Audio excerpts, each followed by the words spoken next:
é o remédio.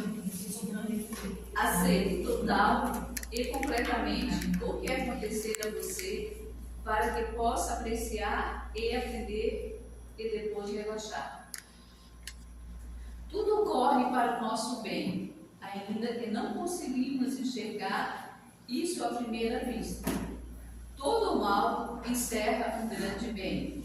As dificuldades do caminho nos tornam mais fortes e preparadas para as tarefas superiores. Sem paciência, com as pequenas derrotas, ninguém chega ao sucesso.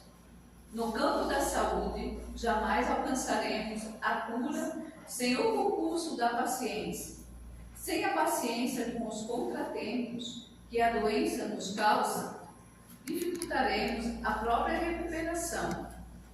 A paciência é um remédio poderoso, pois tem o poder de acalmar a irritação, a ansiedade e o azedume. 3 grandes bombas que arrasam a saúde e dificultam a cura. Não por outra razão, a ciência médica domina o enfermo de paciente. Aquele que tem paciência, sem o exercício diário da paciência, dá paciência com os médicos, enfermeiros, exames, dietas, cirurgias, remédio, raramente encontraremos a cura. A doença de agora foi construída ao longo de muito tempo. Portanto, a cura também precisa de tempo para se estabelecer. E esse tempo é o mais ou menos proporcional à assimilação das lições que a enfermidade nos trouxe. Sem paciência, aonde você pensa que chegará? Mais próximo de uma sepultura, talvez. Não desconsidere que o período de uma enfermidade, seja ele qual for, é um tratamento de beleza do próprio espírito. Você já reparou como, em regra, ficamos mais humildes e dóceis quando a doença nos imobiliza e as atividades rotineiras? Já percebeu como a debilidade física causada pela enfermidade nos deixa mais conscientes das nossas fragilidades, diminuindo o nosso orgulho? Então, pacientemente agradeça a Deus a seu embelezamento espiritual. Todos que vieram aqui hoje têm paciência, né? Assim se espera.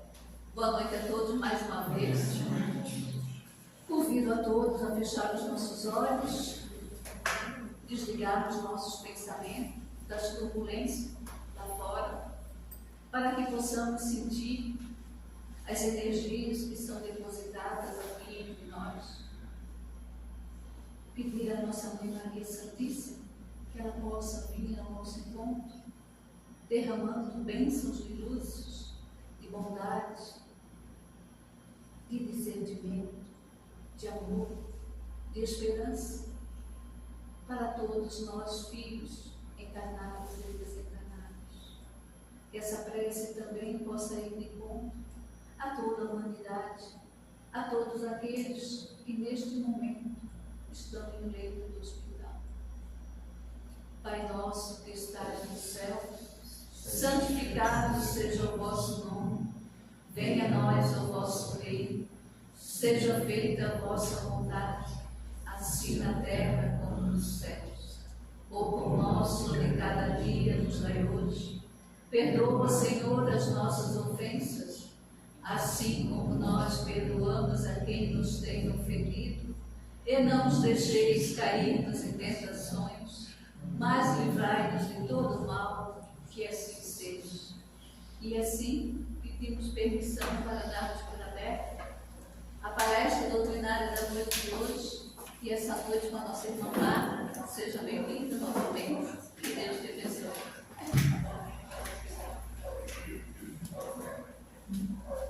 Uma boa noite a todos.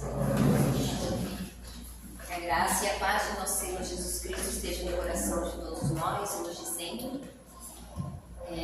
Os que não me conhecem, meu nome é Bárbara e no momento estamos trabalhando no Centro Espírita Caminho do Amor, e é com grande alegria que recebi o convite de estar aqui nessa noite, para que nós possamos compartilhar um pouquinho daquilo que nós estudamos e tentamos praticar, né? Porque entre saber e praticar há aí um grande caminho a ser percorrido. E gostaria também de esclarecer que quando nós que temos o costume de tagarelar sobre a doutrina espírita, somos intuídos de um tema, normalmente esse tema, 99,9% das vezes, ele vem primeiramente para nós, porque serve como lição, como ensinamento para nós. Tanto que quanto mais a gente fala, quanto mais eu falo, mais escuto a mim mesma. Não tem como fugir disso.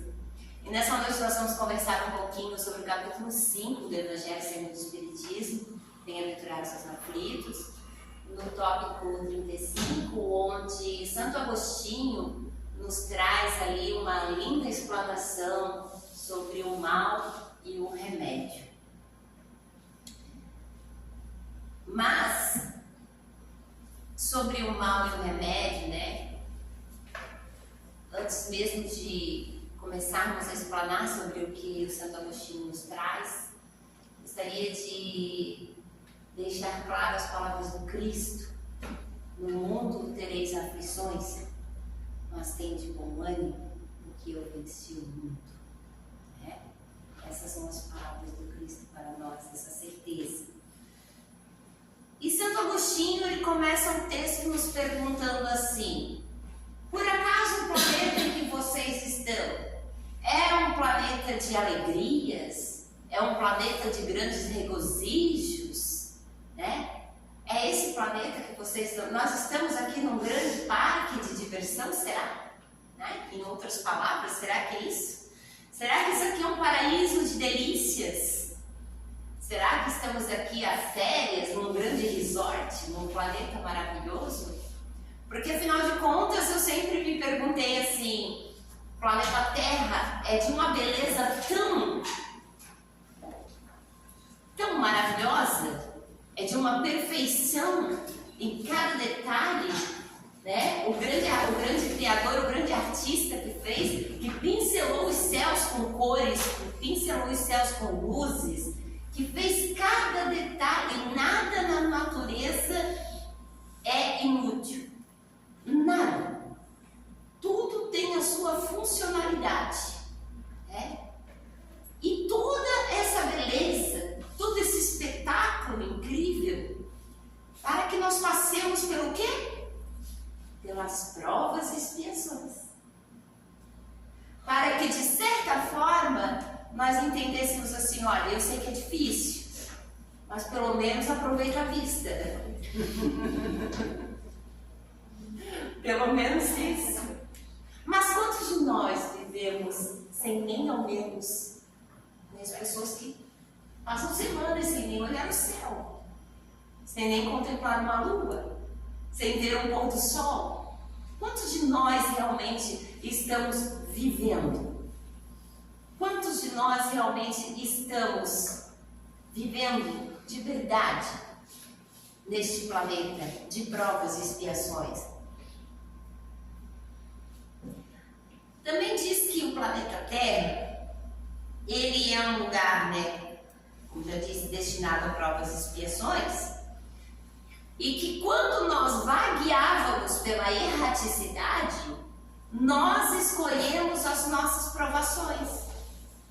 Porque nós já nos sentíamos capazes de suportar e passar por essas provações, né? Erraticidade, assim, para quem não conhece a linguagem da doutrina, erraticidade é o lugar, o mundo espiritual para onde nós vamos, né? Ali para a gente tomar um pouquinho de ciência do que nós fizemos, deixamos de fazer, do que nós temos que melhorar, do que dá para dar uma aperfeiçoada, né, do que nós temos que resgatar. Essa é a erraticidade. Então, nós passeamos por aqui numa média de uns 80 anos, deixamos o corpo físico, vamos para a erraticidade e temos um olhar de cima, um olhar mais amplo. E nós dissemos, mas era tão simples,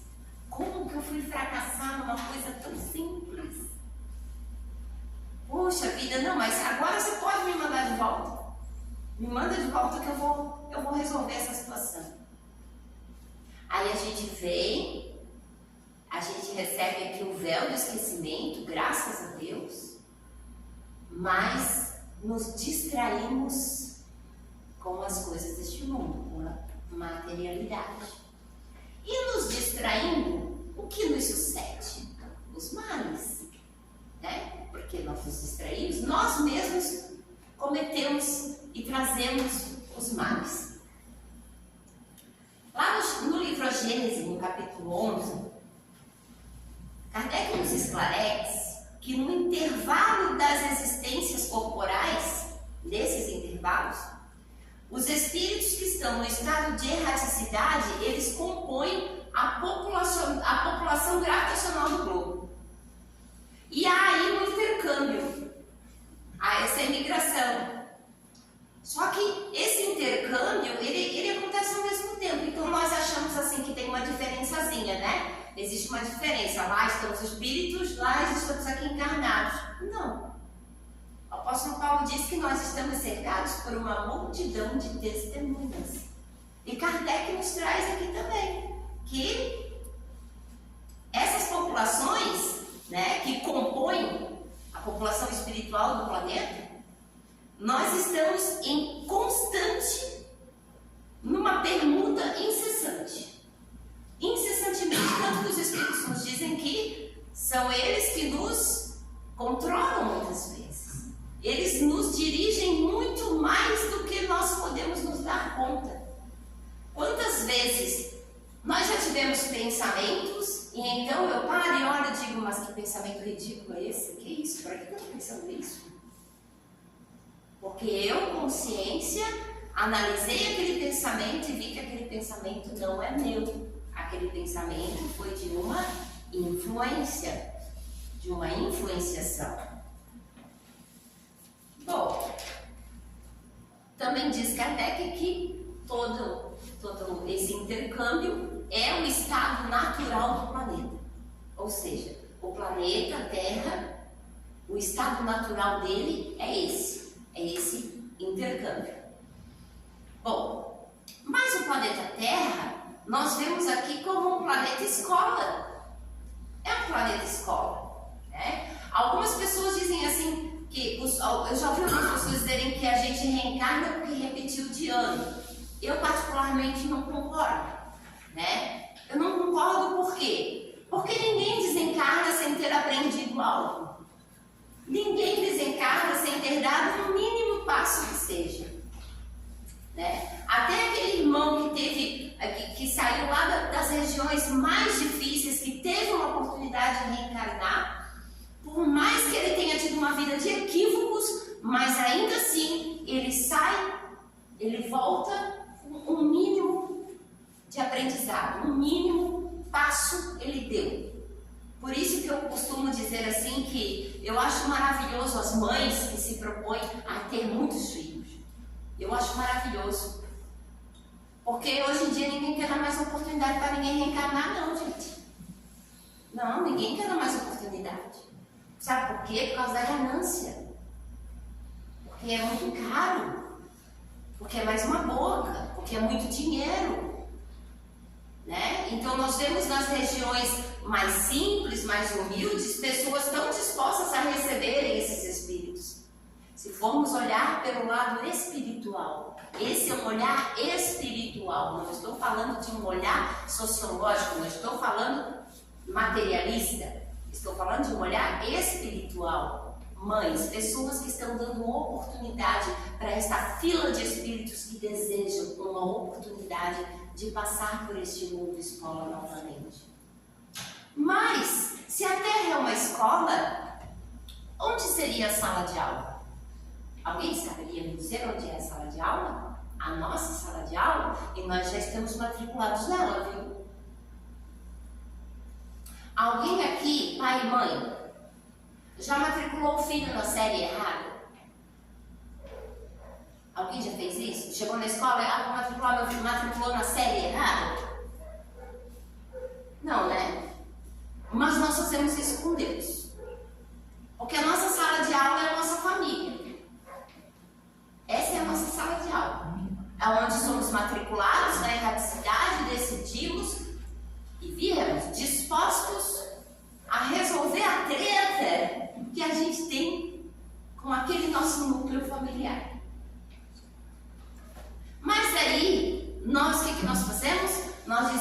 Deus que Ele matriculou a gente na sala de aula errada. Porque, afinal de contas, eu nasci na família errada. Esse não era o pai e a mãe que eu queria, esses irmãos muito menos.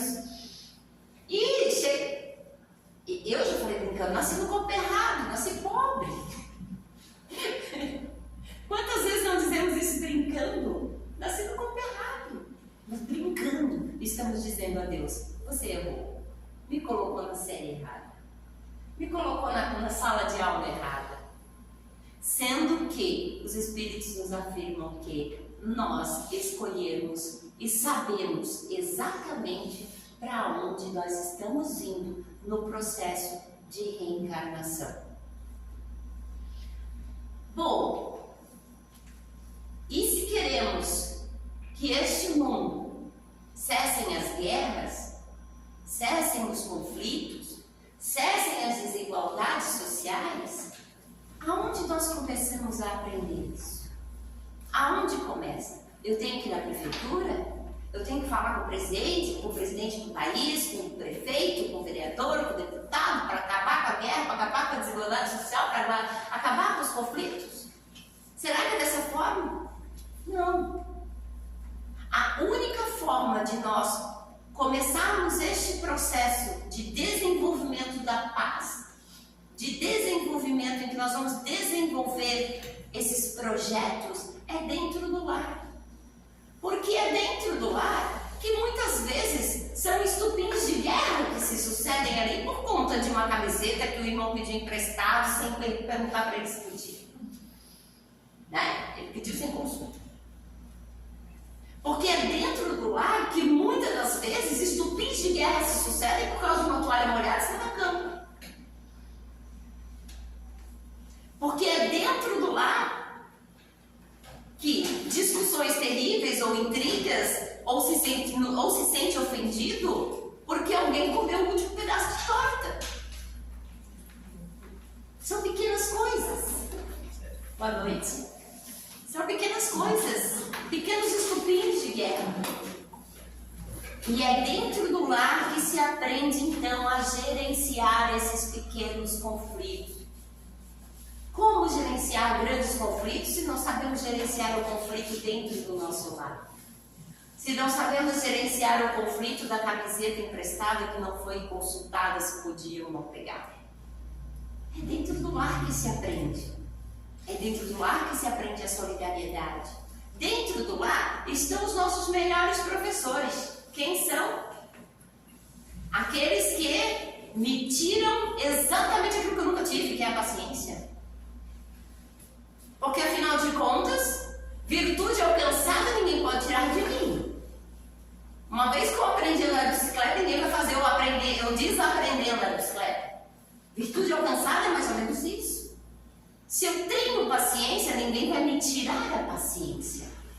Mas, se minha mamãe, se minha irmã, se meu esposo, se meu filhinho me tira a paciência, ele não está me tirando a paciência. Ele está me ensinando a desenvolver a virtude da paciência. Ele é meu professor. E outro grande equívoco que nós, eu digo nós porque eu acredito que tem muitos papais e mamães assim, eu sou mamãe de cinco abençoados filhos. Um grande equívoco é pensar que aqueles filhos são nossa propriedade. É pensar que eles são uma propriedade sobre o qual eu tenho todos os direitos, inclusive o de decidir o que vai ser o futuro dele, inclusive decidir a carreira profissional dele, inclusive se eu pudesse me meter até com quem queria casar, né? E olha que ia ser complicado, né? Eu tenho 3 homens lindos, meus filhos, são lindos. E para a mãe, a nora nunca está boa. Até a hora que eu escutei aquela perguntinha. Um dia Deus vai te perguntar: o que fizeste dos filhos, dos meus filhos que eu confiei a ti?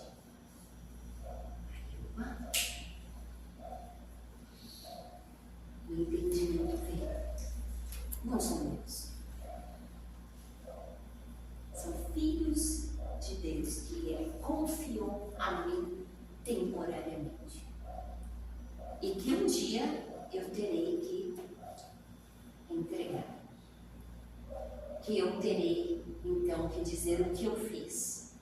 se cumprir com eles a minha missão ou não.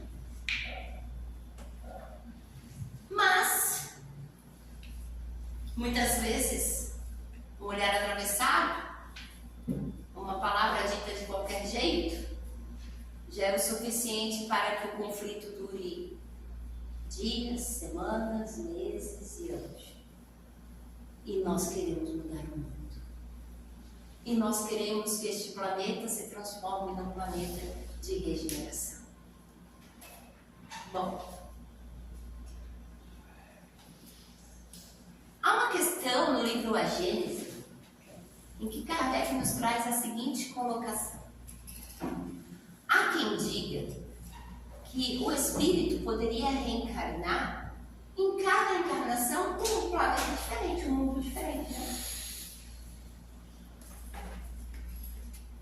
Bom, e ele nos esclarece que isso só seria admissível se no planeta Terra estivéssemos vivenciando aqui todos os espíritos no mesmo nível moral e intelectual. Então isso seria impossível. Mas ainda assim, não seria algo admissível, porque se estamos todos sal dentro do saleiro, se estamos todos alcançamos o mesmo patamar, qual é a ordem natural? Que eu então evolua e daí sim eu vá conhecer outros mundos, eu continue a minha jornada evolutiva. Então seria, por assim dizer, que cada vez que o aluno passa de série ele tem que trocar de colégio, né? Cada vez que o aluno ele trocou de série, não, se eu for para a terceira série você vai para outro colégio, né? Isso já não faz sentido. Mas por que eu estou dizendo isso? Porque como comecei falando sobre o planeta, Deus é tão maravilhoso que Ele nos colocou num planeta em que há condições da cura para os nossos males, desde o mais primitivo até o ser que já encontrou um pouquinho mais de nível intelectual e moral. Todos temos a mesma oportunidade, porém, cada um no seu tempo, cada um no seu estágio. Esse planeta, ele foi realmente projetado de forma que todos que aqui estão podem evoluir, podem crescer, podem desenvolver as suas virtudes. E como eu disse, virtude alcançável é como andar de bicicleta, ninguém vai fazer você desaprender.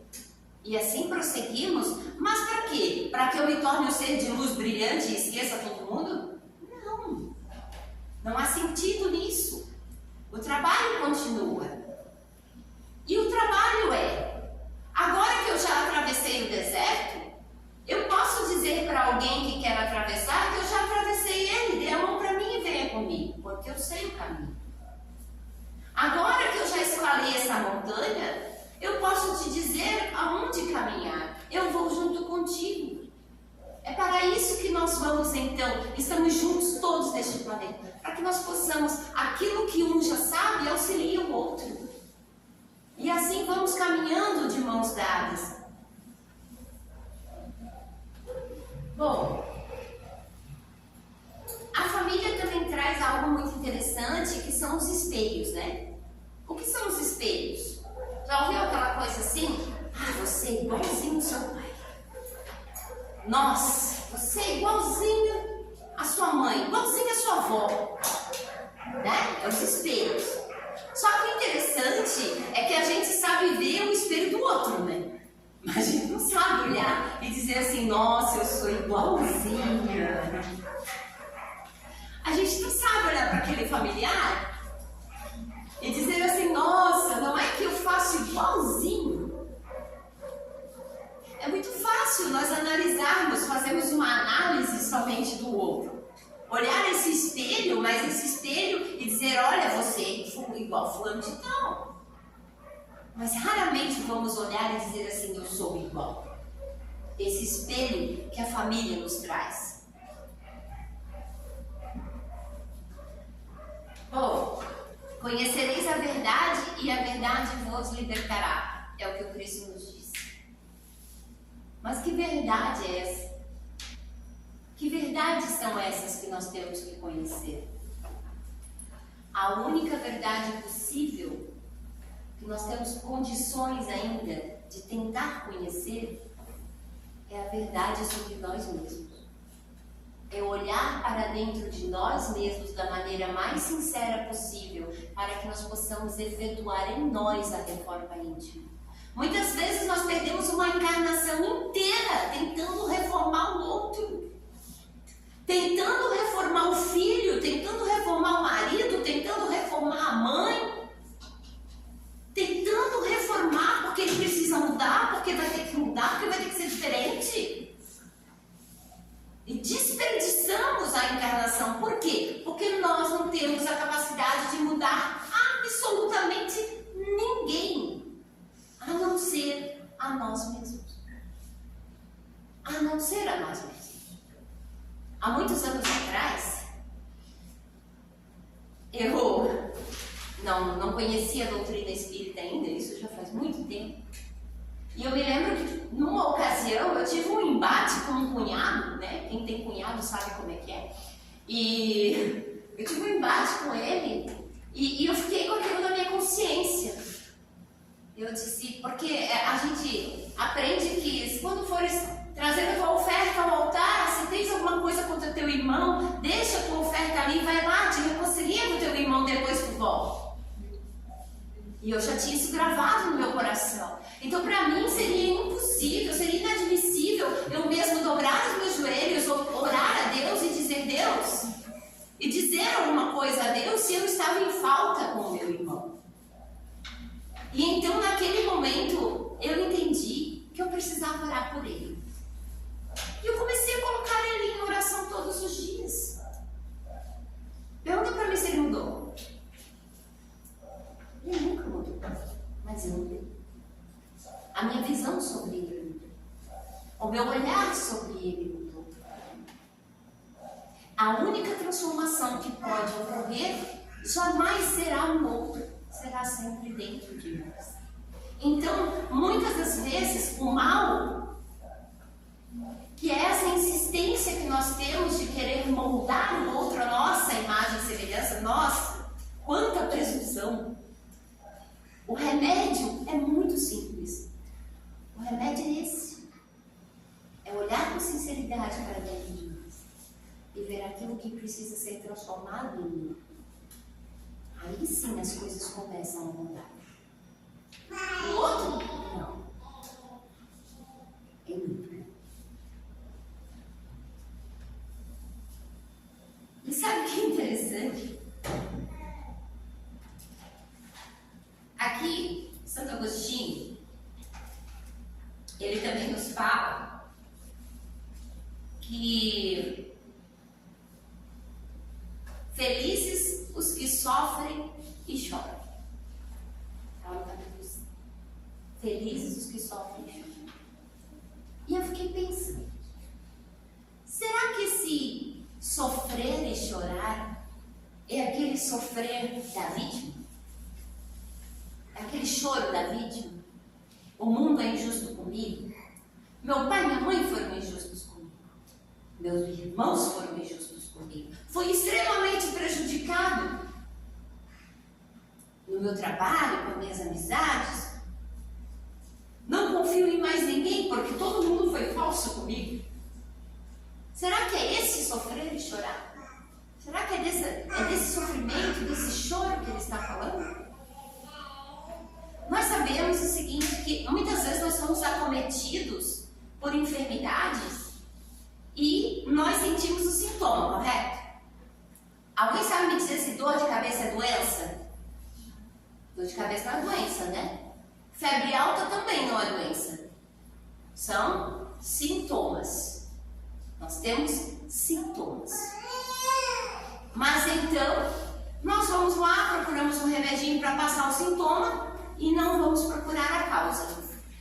E é isso que acontece quando nós não entramos no processo de autoconhecimento, no processo de buscar o que está acontecendo aqui dentro que eu estou tendo esses sintomas. Então, se todo mundo está sendo falso comigo, se todas as minhas amizades não são boas, se papai e mamãe erraram tanto comigo, se meus irmãos não prestam, Se meus relacionamentos amorosos sempre são um fracasso, minhas relações familiares pior ainda, esses são sintomas. Onde é que está a causa? Onde é que está a causa? Porém, Santo Agostinho também nos diz assim, ó, que remédio nós poderíamos dar aos que foram atingidos por obsessões cruéis? Que remédio nós podemos dar para aqueles que estão em sofrimento? Porque é fácil a gente julgar e dizer fulano só se faz de vítima. É fácil a gente julgar e dizer fulano não tem conhecimento. Fulano podia se esforçar mais. É muito fácil a gente fazer isso. Acontece que a doutrina espírita é uma doutrina de consolo. É um consolador prometido. A doutrina espírita não chegou para ditar regras, ordens e nem para apontar o dedo para ninguém. Para dizer tu está certo, tu está errado, tu isso, tu tem que comer, tu tens que comer, tu tens... Não. Isso não é doutrina espírita. A doutrina espírita, ela é consolo, amparo, conforto, alívio para o coração sofredor. E aqui, Santo Agostinho nos diz que o melhor remédio é a fé. Alimentar a fé. E sabe o que é engraçado? Existe uma linda forma de alimentar a fé. Que está. Todo mundo tem em casa. Uma Bíblia, um Evangelho, aquela Bíblia pequenininha, né? Que se distribui de graça nas escolas. Todo mundo tem em casa. Uma pequena leiturinha, todo mundo tem na cabeceira. E sabe como que nós agimos? Nós agimos como se hoje eu fosse no médico, consultasse, o médico fizesse o diagnóstico através dos exames, através dos meus sintomas, ele me desse um diagnóstico. Eu pego a receita médica, vou na farmácia, gasto meu dinheirinho, compro o remédio, chego em casa, coloco ele na cabeceira da cama e não tomo. E deixo a caixinha lá fechada. E continuo adoecendo. Mas é que o médico era ruim. Não gostei do médico. É isso que nós fazemos. Nós deixamos o Evangelho fechado. E não alimentamos a nossa fé. E não buscamos uma palavra. E é interessante. Porque quantas e quantas vezes alguém, no momento de nossa angústia, de nossa dificuldade, de tristeza, alguém diz uma palavra para nós e nós dizemos assim, nossa, eu já sabia disso, mas como que eu não lembrei? Porque ficamos tão tristes, tão cegos, no momento da dificuldade, que nós nos esquecemos que o remédio está ali, na cabeceira. No livro Os Mensageiros, de André Luiz,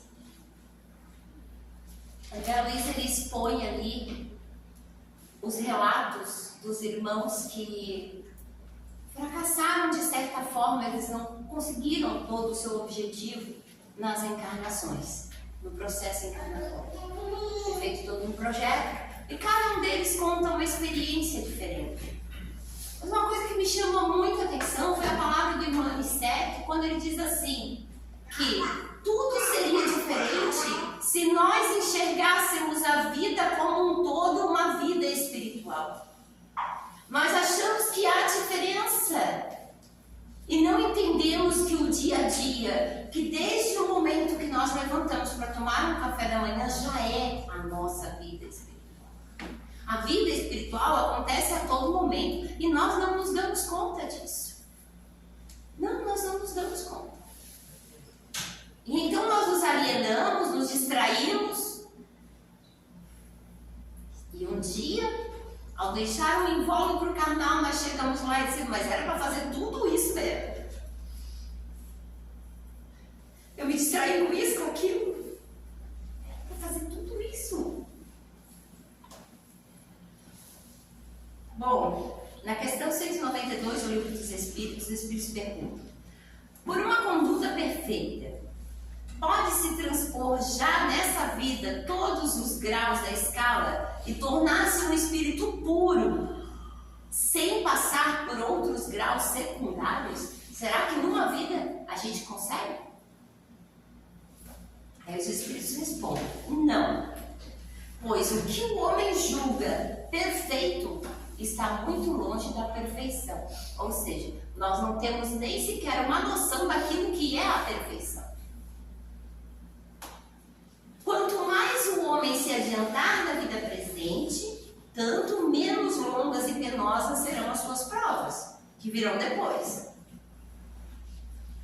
Acontece, meus irmãos, que nós estamos nesse planeta de provas e expiações que foi projetado com um único objetivo.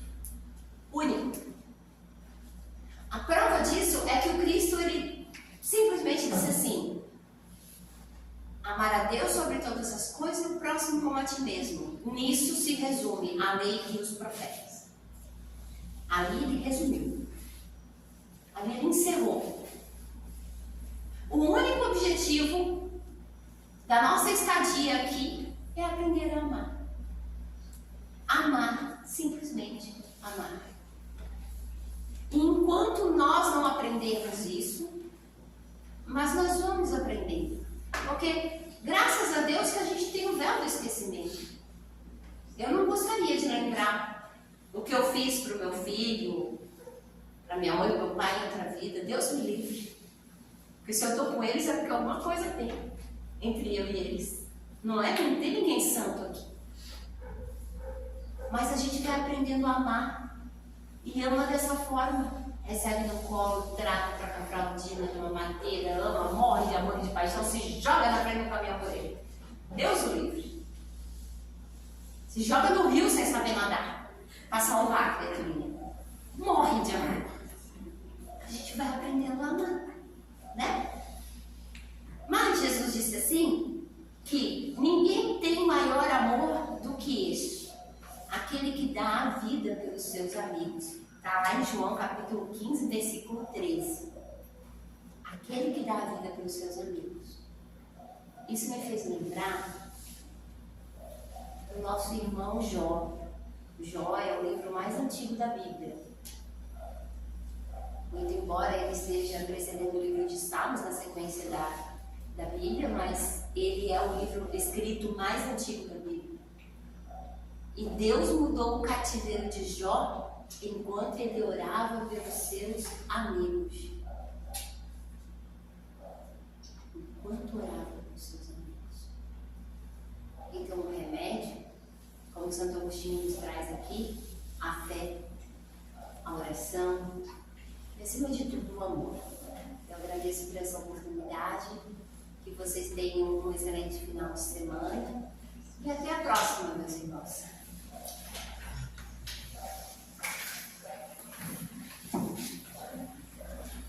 Obrigado, Bárbara. Eu que agradeço.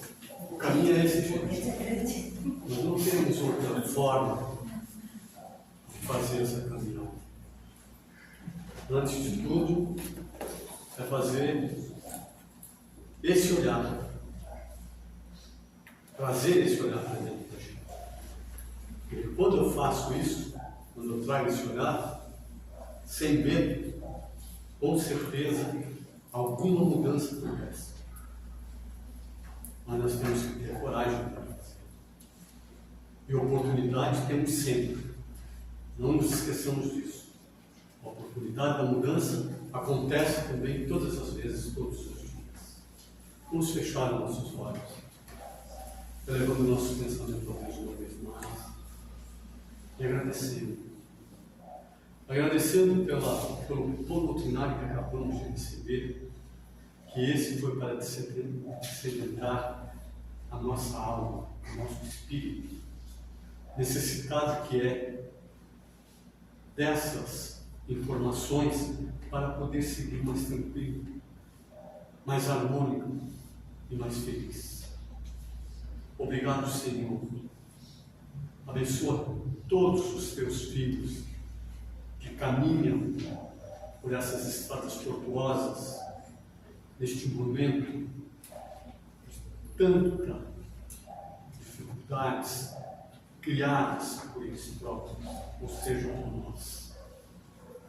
E desta forma, em agradecimento, nós dizemos: Pai nosso que estás nos céus, santificado seja o vosso nome, venha a nós o vosso reino, seja feita a vossa vontade, assim na terra como nos céus. O pão nosso de cada dia nos dai hoje, perdoai, Senhor, as nossas ofensas, assim como nós perdoamos a quem nos tem ofendido. E não nos deixeis cair nas tentações, mas livrai-nos de todos os males, agora e sempre.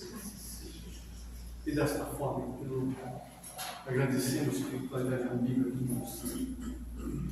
nos segura as pontas. Agradecemos a nossa Mãe Maria de Nazaré e a Jesus, que é a ponte que nos leva ao Pai. E assim, agradecemos a todos aqueles que se encontram nesse momento, todos esses corações, e que possam receber com alegria e com discernimento estas informações, levando consigo e distribuindo para os seus amigos e familiares. Muito obrigado, que todos tenham um excelente final de semana. E pedimos a todos que permaneçam em silêncio, que logo em seguida nós temos o passe e todos serão chamados de banco. Tem um recadinho aí, só um instantinho que tem um recadinho.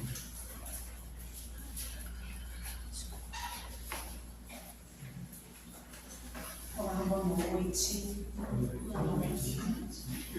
quem não me conhece, eu sou Maria Cristina, das evangelizadoras aqui da casa. E meus amigos, parceiros, Guilherme. A gente veio contar uma grande novidade que a gente vai ter aqui esse ano, que é o grupo de jovens.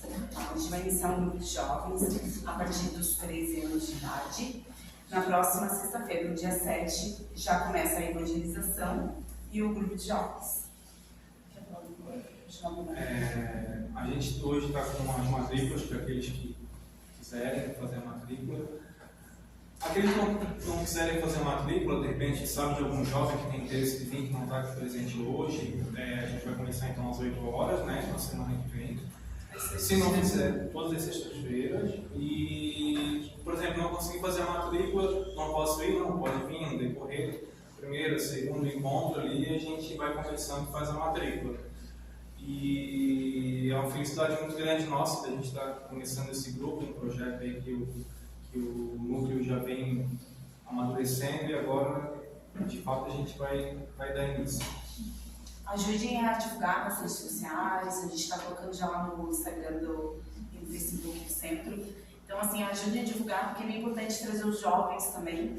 Eu sempre falo que para a evangelização a gente planta uma sementinha e talvez esse jovem ainda não tenha a sementinha de Jesus plantada no coração deles e a gente pode trazer isso para nós. Então, quanto mais a gente divulgar, melhor vai ser. Tá bom? Conto com vocês. E também os pais aqui presentes que queiram já fazer a matrícula tanto da evangelização quanto do grupo de jovens. É importante a matrícula, a gente vai saber um pouquinho de cada um. Também tem o direito de imagem, que às vezes a gente pode divulgar em alguma rede social. Então, é importante que todos façam. Mas também, como o Guilherme falou, né? Se não deu para fazer hoje, a gente vai conversando no decorrer. Tá bom? Muito obrigada. E só também uma observação. 13 a 18 anos, né? Isso. Mas, aquele que estiver um pouquinho fora da idade, tem lá conversar com a gente. Tá bom. Obrigado, pessoal.